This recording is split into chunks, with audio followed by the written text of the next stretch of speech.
Hello and welcome to my channel. I am Zodiac Bandit, and today we have some spoilers for Campaign 3 of Critical Role, Episode 77. I said that backwards, or funny, but either way, we have spoilers, and if you don't want to be spoiled for everything currently going on in Campaign 3, or even Campaign 1 and 2, because I tend to dip into those when I talk about things like this, click off.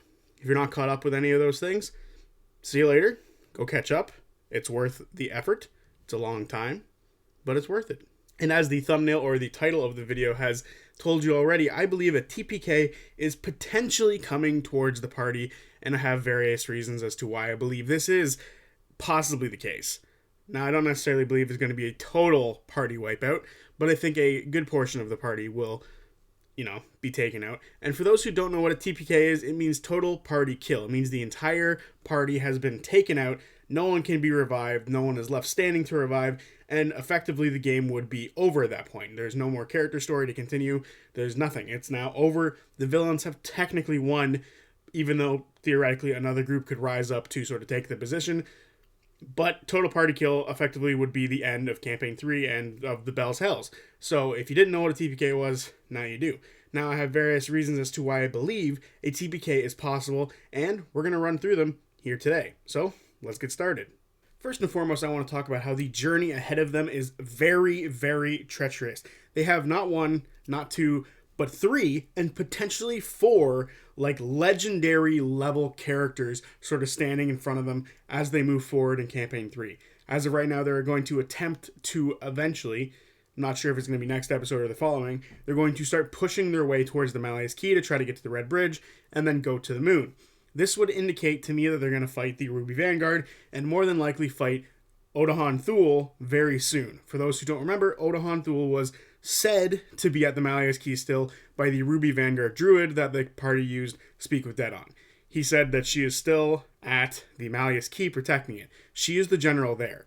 And the reason I think this is going to be the first of a very, very, very difficult stretch of fights is because they've already fought Odahan Thule and they got torn apart by her. Now, this group is known for being rather chaotic and not necessarily working totally in tandem with each other, which we will get to. But Odahan being the first fight that they have to go into indicates to me she's the weakest of the three potential fights that we have to see coming forward. The second one would be Liliana, and then, of course, Ludinus. Liliana is just a powered-up version of Imogen, and Ludinus is, we've seen his power already. His Simulacrum, which is a character who has significantly less health and HP and probably has lower stats in general because of various different reasons. We were able to see what he was capable of in episode, I think it was 74 or 75, when he just picked up Fern and held her for 4 or 5 rounds without any issue, continuing to be able to hold her, potentially being able to teleport her away. He is very, very, very dangerous. And if Liliana and him fight together, it's even more dangerous.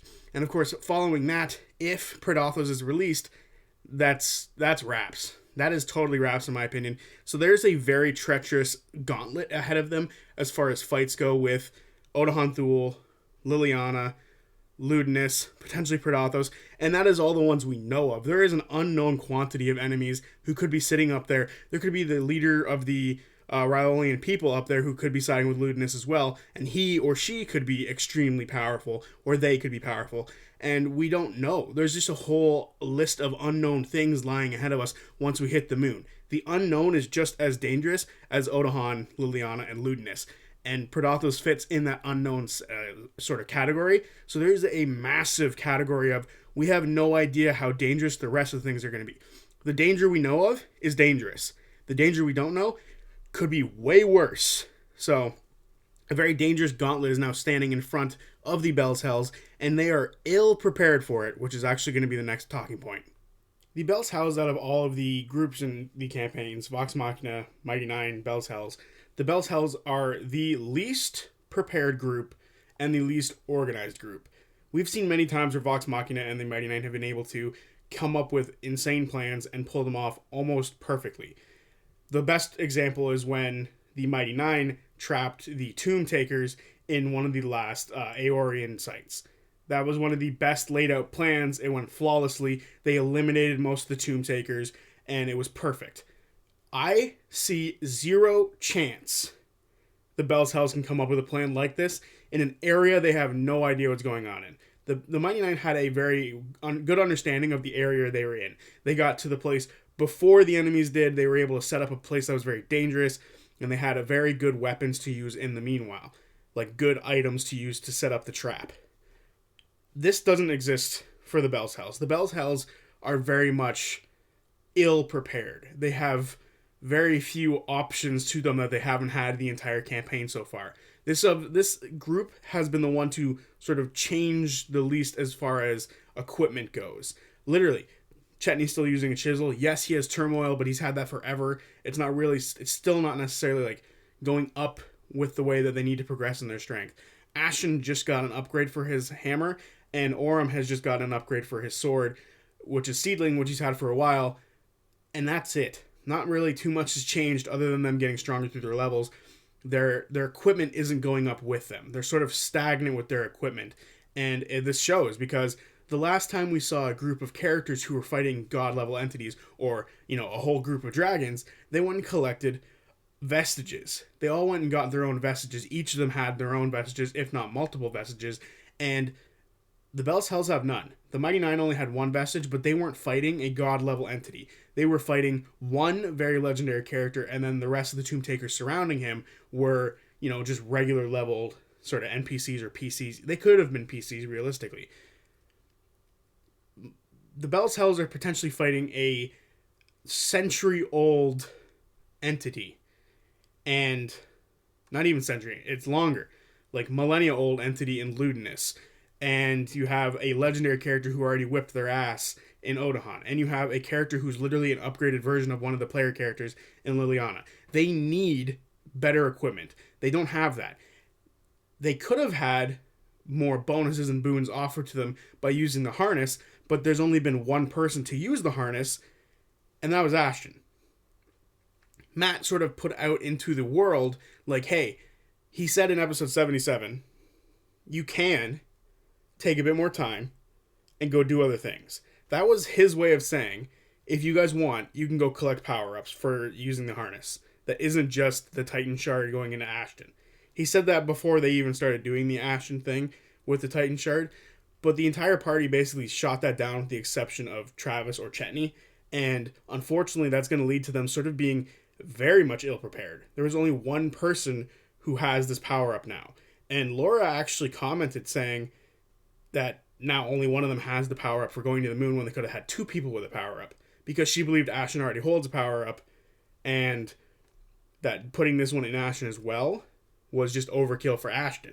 Whether or not I agree with that, I don't know, but the fact of the matter is Chetney offered to go get other things in the cursed woods surrounding Whitestone, and the entire party just shot that down.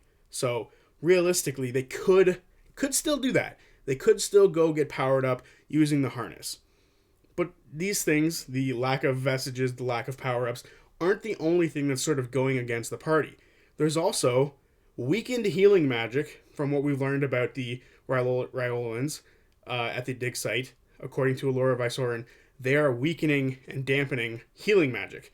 And we know, as of right now, there is 0 revival magic because of what's going on with the gods. 0 revival magic. So even if they just all die, FCG or Fern can't revive anyone who went down. They just can't. It's not possible right now. It's effectively, you have one shot. There is one chance. You don't get to come back if you die. To sort of follow that up, Odahan Thule also has toxins, to where if she kills you with those toxins on her blade, you are done. We know this. Will and Derrig can't come back. Even if the gods were to bestow revival magic for a brief period of time so that we could revive our players, they can't, because Odahan has these poison daggers or poison swords, and it's just stopping you in general from being revived. So not only is there one layer of no revival, there's 2 layers of no revival, and that's terrible. Now, we don't necessarily know the full extent of these poison or toxic daggers or swords, but Keyleth would more than likely be able to call someone who could revive someone over a long period of time. She could have called Pike, who could do a large or very powerful revival magic. And it didn't happen. Derek was her, like, bodyguard, her number one bodyguard. If you're going to bring someone back, you're bringing Derek back. And she couldn't. So I would imagine these toxins are beyond permanent. Like, that's it. You're screwed. You're not coming back. Which is crazy. I would imagine even a wish spell probably couldn't do anything about it. Maybe the wish spell could be like remove the toxin and then they could revive, but who knows? I don't necessarily think that's possible. These toxins seem very dangerous. There is so much sort of getting in the way of this party.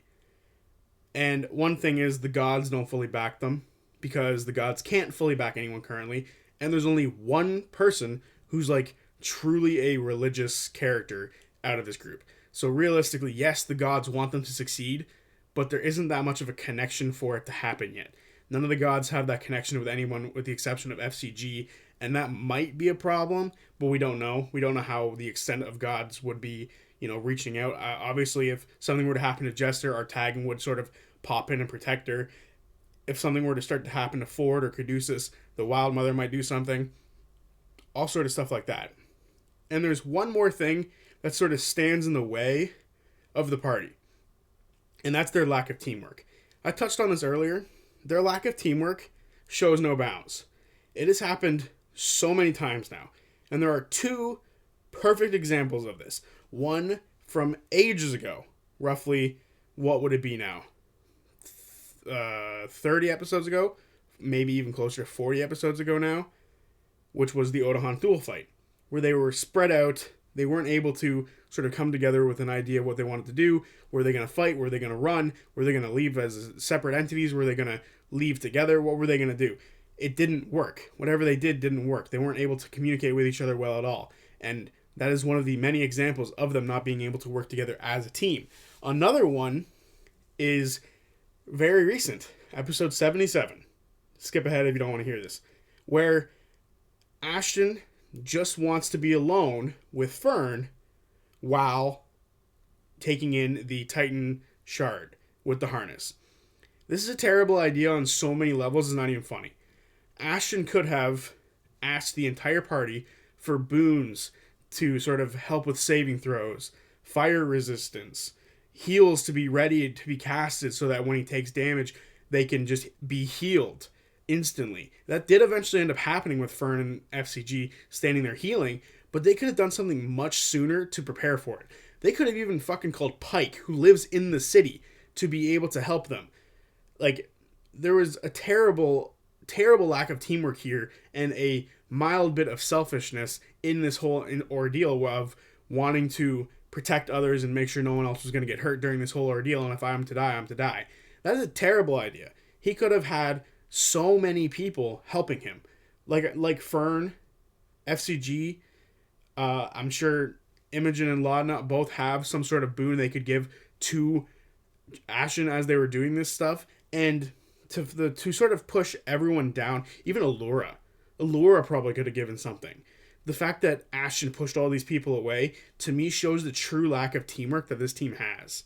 And it might bite them in the ass coming forward to the point where a TPK is something that a lot of people have been talking about for this team the most out of anything. Yes, there are people back in other campaigns who have always been like, TPK, which is really stupid to me to cheer for a TPK.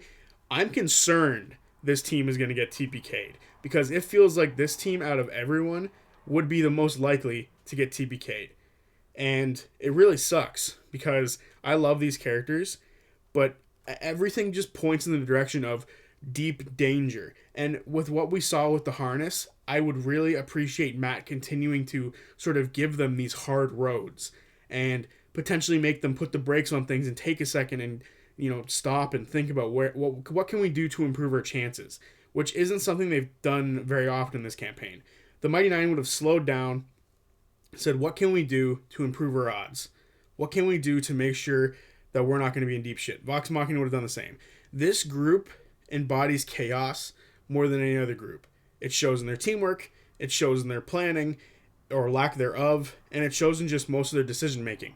Fern stealing everything everywhere, she's just a chaotic person. Ashton started doing the same of look before you leap is just a massive thing in Ashen's character. Chetney is the same way. He is also a look before you leap type of thing. This entire group, to me, with the exception of like maybe Orem, is a I see the big red button, I'm gonna push the big red button. Like every character is, I'm gonna push the big red button when I see it, even if it means delete. In this campaign, even Imogen's had a handful of moments like this where she sort of does things on her own without, talking to other people, and it just sort of happens a lot throughout this entire campaign. The only one who realistically hasn't done that, who hasn't been like mildly concerned for what they were doing, like I said, is Orem. But that's a lot to put on one character to sort of guide everyone else and to not necessarily, lead them down a bad path. It's a lot to do. So I very much see a dangerous road ahead of the party. I very much see some people potentially not coming back from the sort of mission they're going on. And the mission they're going on is not to stop Ludinus, Liliana, Odahan, and Predathos. The mission they're going on right now is to gather information to eventually give it to the people back in Whitestone so they can, full-scale assault the Malleus Key. Of course, they could go out on their own and stop whatever is happening on the moon, but I don't think it's possible. They're too low of a level right now to really think that they could probably, stop a God Eater. So, yeah. Unfortunately, I don't think that's going to be what's happening right now.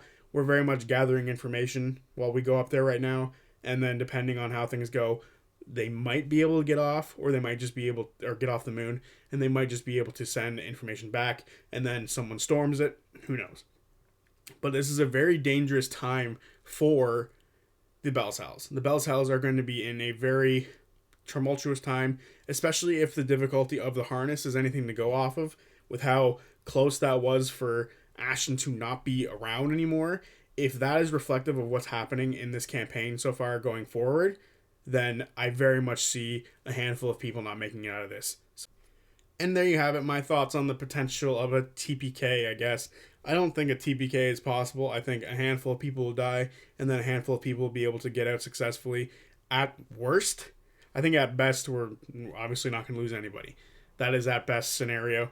But overall, I do think Matt is going to try to get them to pump the brakes a little bit as time goes on and sort of get them to make their own stops to get power-ups. Delilah literally told Laudna, feed me power. And I think that is a perfect example of Matt trying to say, hey, slow down. We have options. Take your time. Get some power-ups. And they're just not hearing it. I don't know. I'm frustrated by that. Overall, somber video, I know, talking about the potential of all of our favorite characters dying. Not our favorite characters, but all these amazing characters dying. So yeah, let me know what you guys think down below. Do you think a TPK is possible? Do you think Matt is going to nice them? Do you think Matt is going to be very mean and try to get them to pump the brakes, like I said? So yeah, let me know what you think down below. And I will see you guys on Friday for the recap of episode 78. Can't wait. See you then. Peace.